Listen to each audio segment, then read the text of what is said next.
Graças a Deus, meus irmãos, vamos abrir a palavra do Senhor no livro de Jó, capítulo 1, versos do 1 ao 5.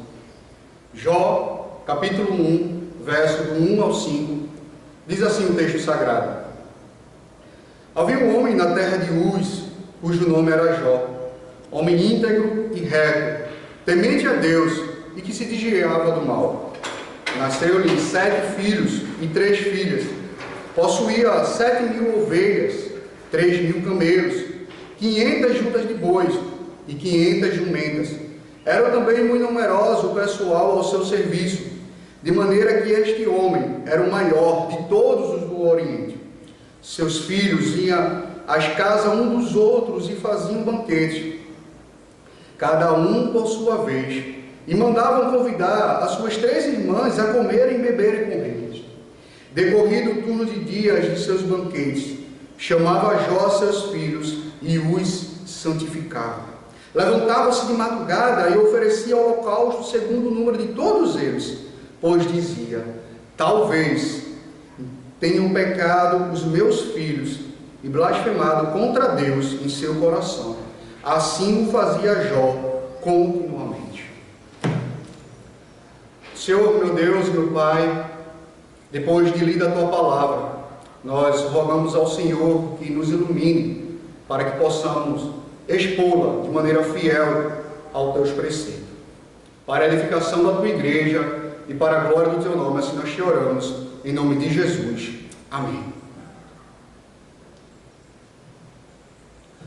Uma série ganha destaque na Netflix chamada Greenleaf, onde sua sinopse está baseada na história de uma mega igreja americana chamada Calvário, no qual o seu pastor é muito rico, cercado de pompa, de esplendor, de glória, possuindo vários funcionários e uma mansão extraordinária, mas não por graça divina, e sim proveniente de muita corrupção com conduta de imoralidade. Ele também possui vários filhos, mas toda a família era envolvida em mentiras escandalosas, adultérios, drogas, ilegalidades e principalmente encobrimento de pecados. Meus irmãos, essa série Greenleaf, de maneira assustadora, logo me chamou a atenção de como o homem, em sua soberba, alimentado pelos ídolos do coração, está em rebeldia contra Deus, vivendo na prática do pecado e sem zelo nenhum por sua família. Enquanto que esse pastor no seriado é caracterizado por uma vida promíscua, distante de Deus, essa passagem do livro de Jó que nós acabamos de ler nos revela o contraste das virtudes do homem que teme ao Senhor. O livro de Jó é um livro poético, juntamente com Salmos, com Provérbios, Eclesiastes e Cantos. Esse livro sapiencial leva o nome do seu principal personagem, em torno do qual giram os acontecimentos da narrativa. O autor desse livro, ele é desconhecido, onde existe uma tradição que atribui a autoria a Moisés. Contudo, não há como provar, mas, sem dúvida, esse homem era um homem sábio e culto, com várias aptidões literárias. Tanto é que o livro tem prosas e poesias. Ambos são estilos literários distintos e opostos.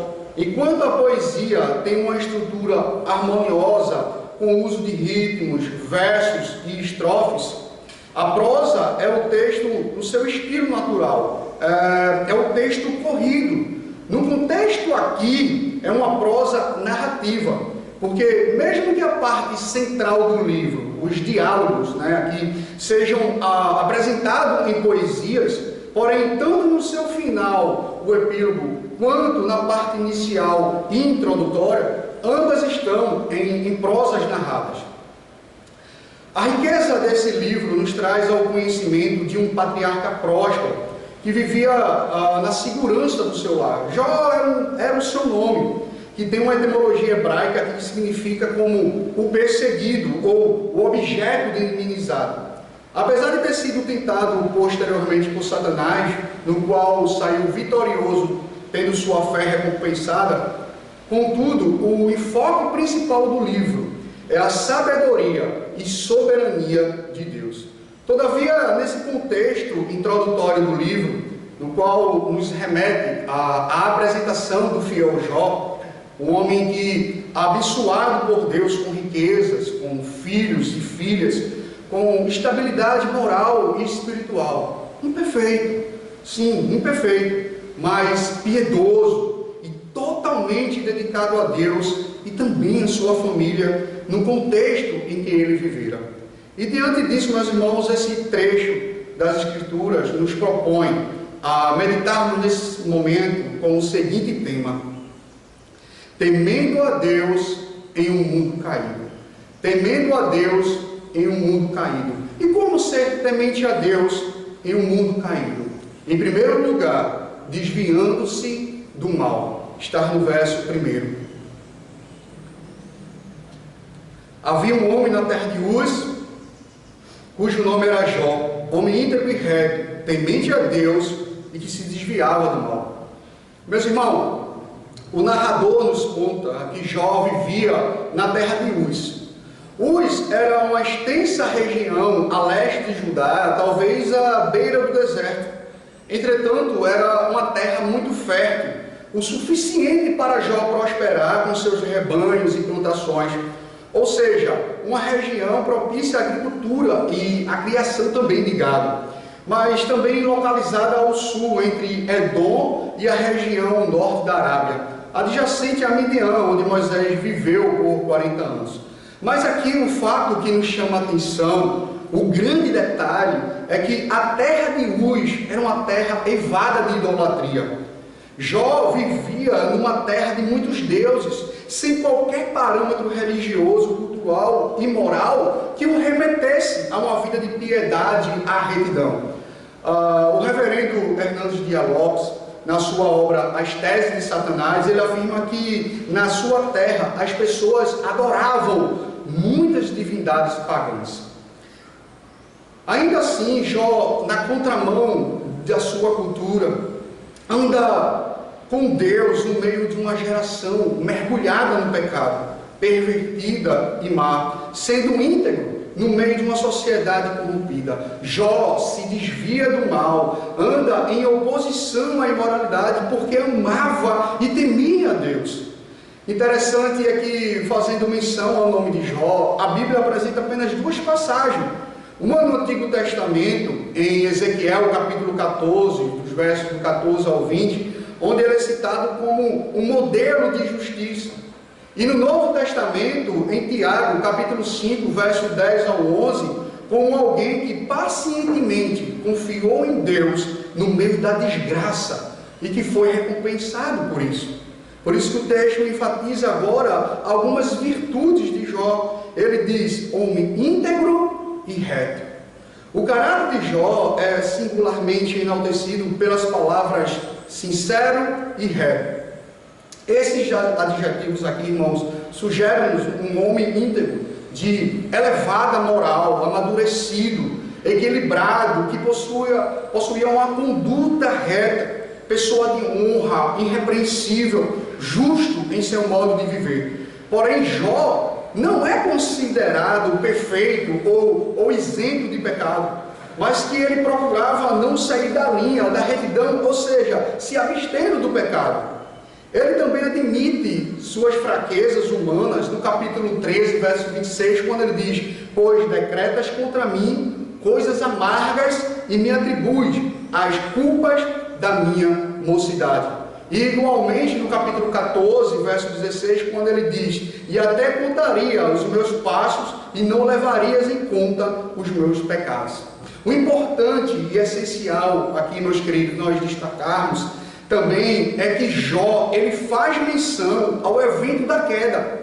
No capítulo 31, verso 33, quando ele diz que se como Adão encobri as minhas transgressões, ocultando o meu delito no meu seio. Por quê? Porque onde Jó sabia que Adão, ali o representante da humanidade, tentou esconder a sua transgressão, trazendo consigo o mundo caído por conta do pecado. E o adjetivo ainda continua dizendo, temente a Deus. Mas o que significa ser temente a Deus? E muitas vezes no nosso dia a dia temos o costume de dizer, temo que isso ou aquilo aconteça, ou seja, eu tenho medo que aquilo aconteça. Mas será que temer a Deus significa ter medo dele?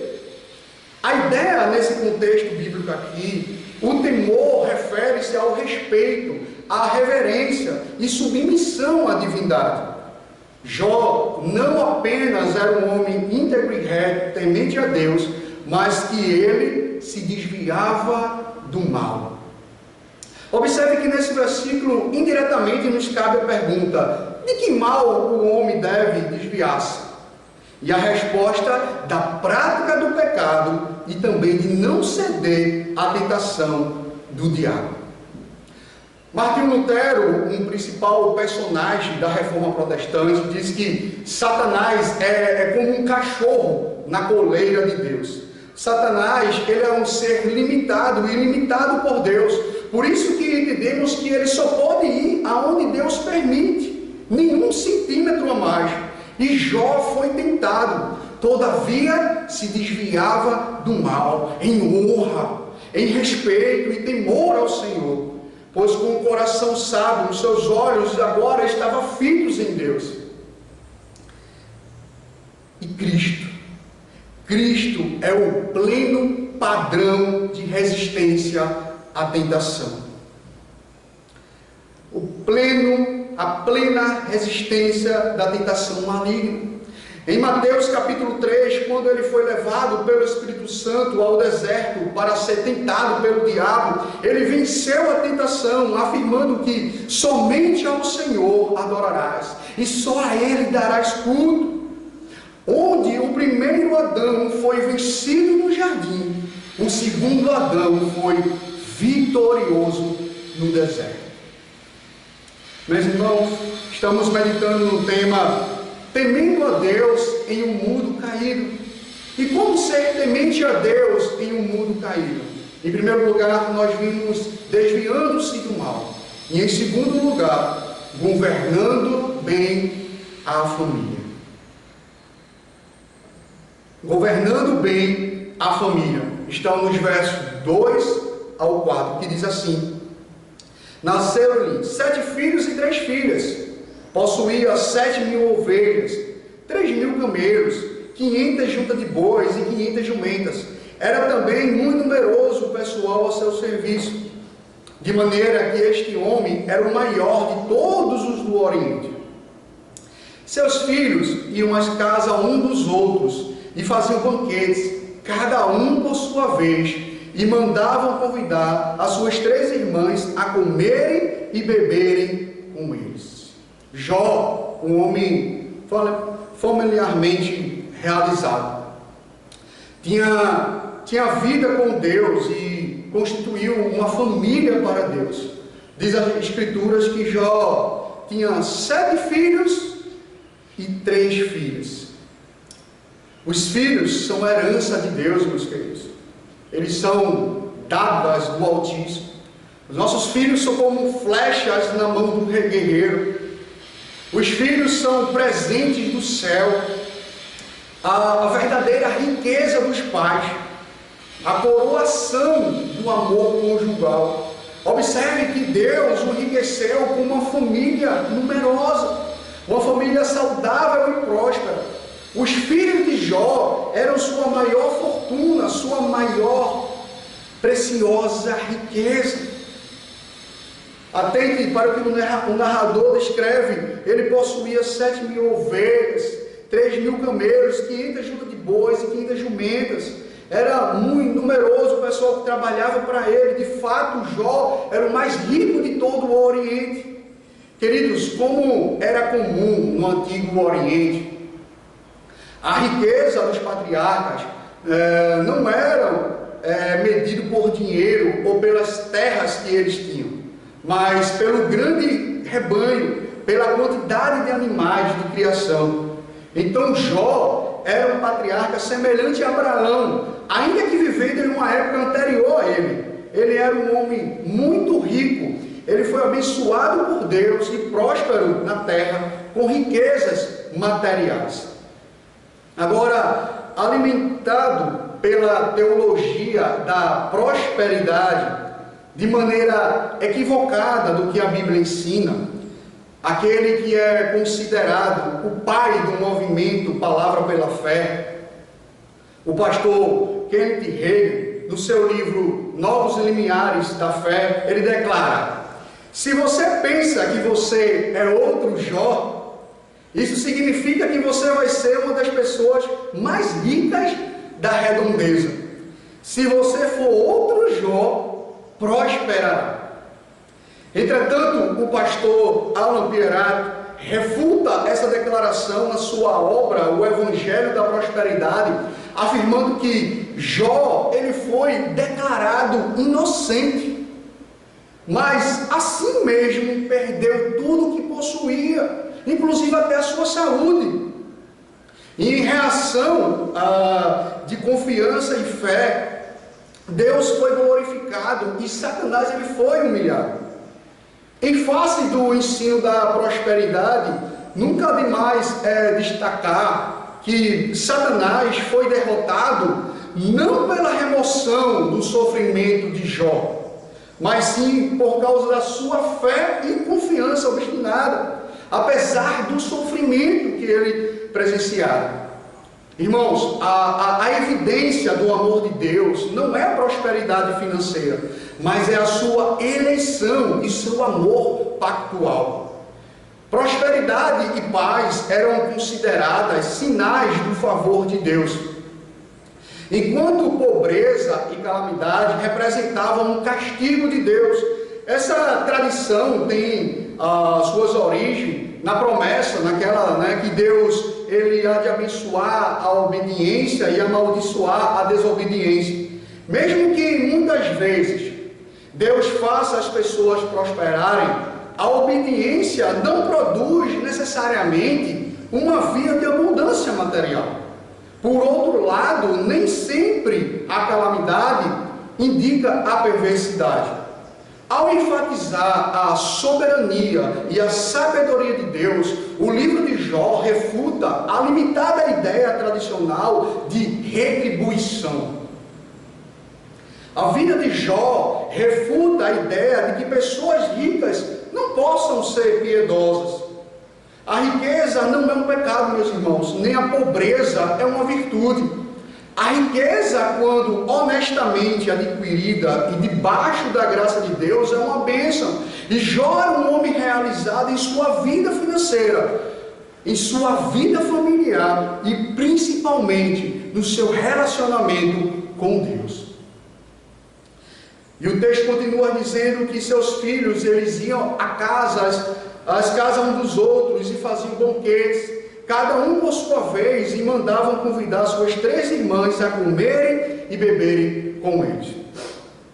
Eles tinham tempo para estarem juntos, eram unidos, eles se amavam, eles festejavam seus aniversários com banquetes, todos juntos, e convidavam principalmente uns aos outros. Claramente aqui vemos a união e a harmonia entre os membros da família. As irmãs aqui, o contexto nos diz que receberam um destaque especial a fim de demonstrar que elas eram tratadas com muito amor. Porém, essa união foi fruto do investimento de Jó.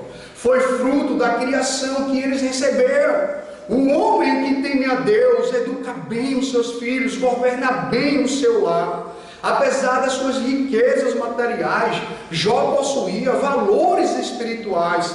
E uma das principais características em virtude era a sabedoria. Por temer ao Senhor e administrar bem a sua família, como está revelado no Salmo 111, verso 10, quando diz que o temor do Senhor é o princípio da sabedoria. A sabedoria aqui de criar e educar seus filhos, principalmente no caminho do Senhor. Sendo assim, a sua maior riqueza não constava nos bens materiais, não constava nas suas posses, nos seus animais, e muito menos nos seus muitos trabalhadores, e sim na bênção dos seus filhos, na harmonia e alegria entre os seus. Tudo contribuía para a sua felicidade. Jó era um homem próspero e feliz, mas a sua maior riqueza era a sua família. Ele tinha uma família abençoada. Precisamos aprender, irmãos, a celebrar em família. Precisamos cultivar a amizade na família. Os irmãos precisam ser amigos, amáveis, carinhosos uns com os outros. Estamos meditando no tema temendo a Deus em um mundo caído. Em primeiro lugar, nós vimos desviando-se do mal. Em segundo lugar, governando bem a família. Em terceiro e último lugar, como ser temente a Deus no mundo caído, santificando os filhos. Santificando os filhos. Está no verso 5. Decorrido o turno de dias de seus banquetes, chamava a seus filhos e os santificava. Levantava-se de madrugada e oferecia holocausto segundo o número de todos eles, pois ele dizia: talvez tenham pecado os meus filhos e blasfemado contra Deus em seu coração. Assim o fazia Jó continuamente. Jó, como sacerdote familiar, ele, além de preocupar-se com a comunhão, se preocupava com a vida espiritual de cada filho. Um homem que teme ao Senhor, que se desvia do mal, que zela pela educação do seu maior bem, que são seus filhos, deve estar atento à prática da oração em confissão de pecado. Interessante que Jó, apesar de ter muitos negócios, muitos empregados, em uma agenda com muitos compromissos, mas ele gastava o melhor do seu tempo intercedendo pelos seus filhos. Então, após as festas, que o texto fala de dias de banquetes, o destaque aqui está para a palavra de dias. Aqui é a data de aniversário, onde o reverendo Daniel Santos afirma que é a mesma raiz hebraica para dia, no capítulo 3, verso 1, quando Jó amaldiçoou o seu nascimento. Ou seja, à medida que cada filho fosse completando aniversário, eles comemoravam em festa. E após esses banquetes, brotava no coração de Jó uma grande preocupação pela família espiritual, pela vida espiritual de seus filhos. Ele tem um cuidado muito especial com a rotina de cada um deles. Ele orava, e o texto diz que ele se levantava de madrugada e santificava-os, que é o mesmo entendimento do que ele consagrava-os ao Senhor. Mas como ele fazia isso? E o texto nos ensina dizendo: oferecendo holocausto, sacrifícios por todos eles, sem exceção, porque ele sabia que sem derramamento de sangue não havia remissão de pecados. Esse tipo de oferta era conhecido desde os dias de Noé, em Gênesis capítulo 8, verso 20, esperando assim que Deus os perdoasse. Essas ofertas eram para cobrir qualquer pecado que seus filhos pudessem ter cometido durante a semana, indicando assim como era profunda a devoção espiritual de Jó. E ele dizia: talvez tenham pecado os meus filhos e blasfemado contra Deus no seu coração. Talvez aqui é um advérbio de dúvida, ou também uma possibilidade, que pode também significar quem sabe, ou possivelmente, ou provavelmente os meus filhos tenham o quê? Blasfemado contra um Deus que é santo. Blasfemado aqui é uma figura de linguagem chamada de eufemismo, onde ele abranda ou suaviza uma expressão. O termo, no original aqui, para blasfemado ou amaldiçoado, literalmente significa abençoado. Esse termo, com frequência, significa desprezar, tratar com leviandade. Assim, em vez de, na verdade, amaldiçoar a Deus, os filhos de Jó poderiam ter o negligenciado ou desconsiderado de maneira desrespeituosa, com desprezo ou até mesmo com grande repúdio. E Jó diz, atento para que ele diz, em seu coração. Porque Jó sabia que poderiam surgir ídolos no coração, nos corações de seus filhos. Aquilo que João Calvino posteriormente vem afirmar, que o coração do homem é uma fábrica de ídolos. Foi por isso que Jó ora e oferece sacrifícios a Deus pelo perdão dos pecados dos seus filhos.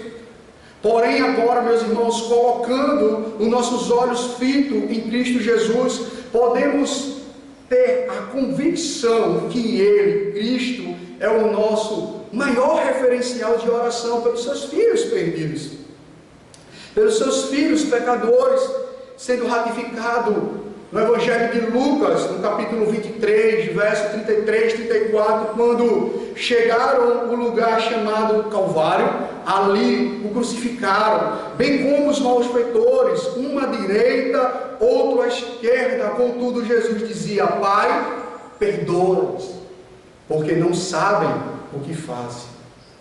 Mas, meus irmãos, Cristo, devemos ter a convicção do nosso coração que não apenas Ele é o modelo de oração, mas como Ele é a própria oferta, sendo nos seus ofícios como o nosso pleno, o nosso supremo sacerdote, onde no Evangelho de João claramente vemos essa demonstração. No capítulo 17 ele diz: Pai, é chegada a hora. Porém, no capítulo 18, quando chegaram Judas, juntamente com as escoltas, com guardas, com lanternas, tochas e armas para prenderem e matarem a Cristo, o cenário estava ali todo pronto, estava tudo arquitetado, mas não porque eles se prepararam para matá-lo, e sim porque Cristo decidiu entregar a sua vida como oferta a Deus. Jesus, na sua morte, sempre ativo, ele sempre dá um passo à frente. Ele diz: não são vocês que tirarão a minha vida, eu que voluntariamente a dou. Irmãos, o homem que teme a Deus em um mundo caído, ele confessa a Deus por intermédio de Cristo os seus pecados, como nos ensina Salmo 32, verso 5, quando diz: confessei-te o meu pecado e a minha iniquidade, e não mais ocultei. Disse: confessarei ao Senhor as minhas transgressões. Porque, meus irmãos, se nós dissermos que não temos pecados, a nós mesmos nos enganamos e a verdade não está em nós. Mas se nós confessarmos os nossos pecados, o Senhor, Ele é fiel e justo, não apenas para nos perdoar os pecados, mas também para nos limpar, para nos purificar de toda e qualquer injustiça. E a sessão finaliza dizendo: assim o fazia Jó continuamente. Aqui um advérbio de maneira contínua, sem interrupções. Jó constantemente exercia esta prática. O maior bem e a maior herança que o pai pode deixar para os seus filhos é o seu caráter honrado, é sua vida limpa, a sua vida honesta, sua dignidade sem mancha e seu exemplo irrepreensível. Queridos, não basta gerar filhos, é preciso educá-los, prepará-los para a vida e orar por eles. Não basta termos filhos e filhas bem-sucedidos e brilhantes, precisamos ter filhos salvos, consagrados a Deus. E diante dessas verdades, temos agora alguns desafios para as nossas vidas. E o primeiro dele é: Jó, na terra corrompida em que vivia, ele passou certamente por dias difíceis, sendo tentado a ter uma vida dúbia diante de Deus. E eu não tenho dúvidas que certamente, diariamente, você é tentado a errar o caminho, e esse caminho dos nossos dias que são maus, diante de uma geração materialista, secularista, imoral, distorcida e pervertida.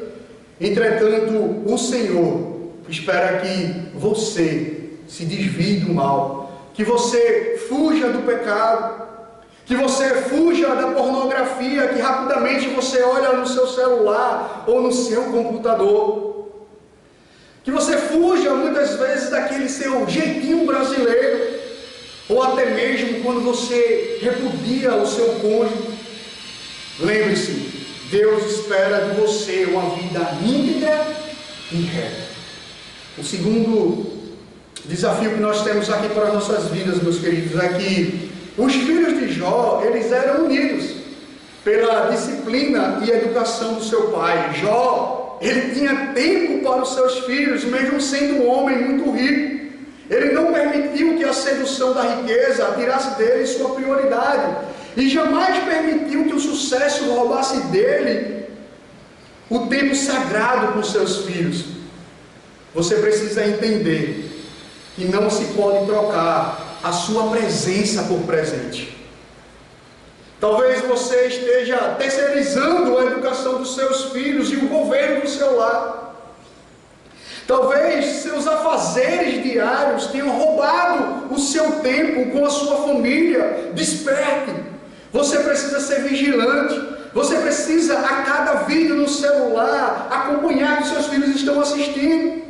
Quem são as suas amizades, como eles andam na escola ou na faculdade. Tem uma participação ativa na vida deles. Vocês pastores ou seminaristas, logo pastores, vocês também são desafiados a entender que são responsáveis, que devem gerenciar a comunhão entre os irmãos da Igreja de Cristo.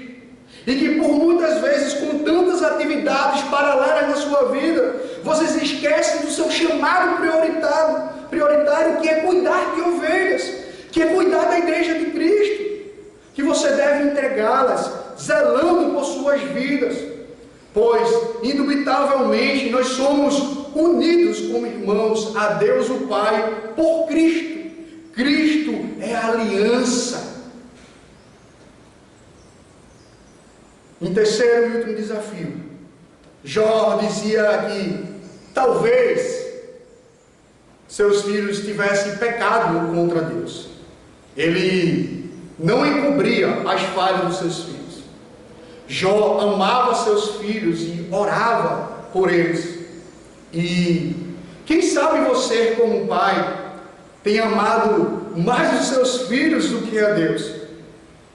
Tem muitas vezes passado a mão na cabeça dos seus filhos quando eles são desobedientes ou respondões, dizendo: são coisas de crianças, ou é uma fase da adolescência.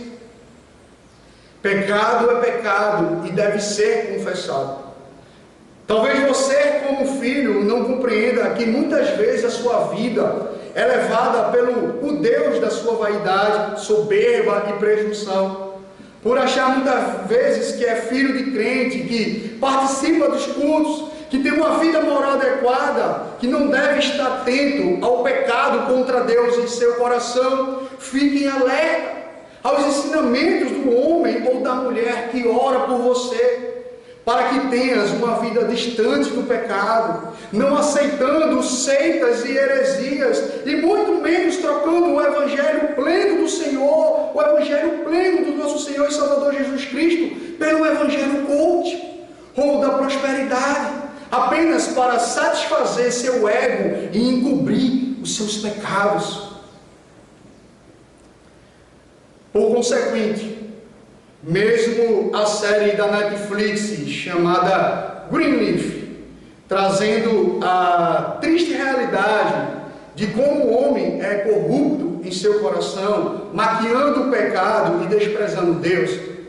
Diferentemente, o texto de Jó nos ensina que o homem que serve a Deus, ele confessa os seus pecados, ele desvia-se do mal e tem uma vida em temor ao Deus Todo-Poderoso. Que Deus assim nos abençoe. Amém.